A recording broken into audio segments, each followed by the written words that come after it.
Lotus seat roast பண்ணது ஒரு 10 lotus seeds எடுத்துக்கோங்க. ஒரு 4 to 5 ஆல்மண்ட்ஸ் எடுத்துக்கோங்க. பாதாம் எடுத்துகிட்டு ஒரு 4 முந்திரி போட்டுக்கோங்க. காடமம் ஏலக்காய் போட்டுக்கோங்க. ஒரு ஃபைன் பவுடர் ஆக்கிக்கோங்க. ஒரு 2 டீஸ்பூன் கீ ஊற்றிக்கோங்க. நெய் ஊற்றிட்டு சாரப்பருப்பு இருக்குது இல்லைங்களா, அது போட்டுக்கோங்க. லைட்டாக ரோஸ்ட் பண்ணிவிடுங்க. ரோஸ்ட் பண்ணிவிட்டு எடுத்து வச்சுருங்க.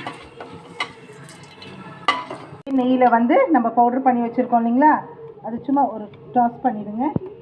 பண்ணிவிட்டு ஒரு 1/2 கப் தண்ணி சேர்த்துக்கோங்க. 1 கப் வாட்டர் ஆட் பண்ணி ஒரு 2 மினிட்ஸ் கொதிக்க வச்சுருங்க.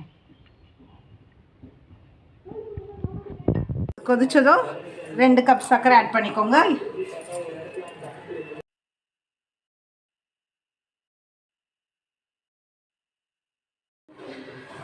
காய்ச்சின பால் ஆட் பண்ணிக்கோங்க. உங்களுக்கு எவ்வளோ தேவையோ ஆட் பண்ணிக்கோங்க. இல்லாட்டி கண்டன்ஸ் மில்க் ஆட் பண்ணுறவங்க கண்டன்ஸ் மில்க் ஆட் பண்ணிக்கோங்க.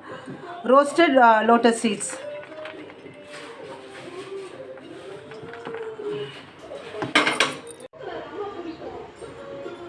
சாரப்பருப்பு கொஞ்சம் சேர்த்துக்கோங்க.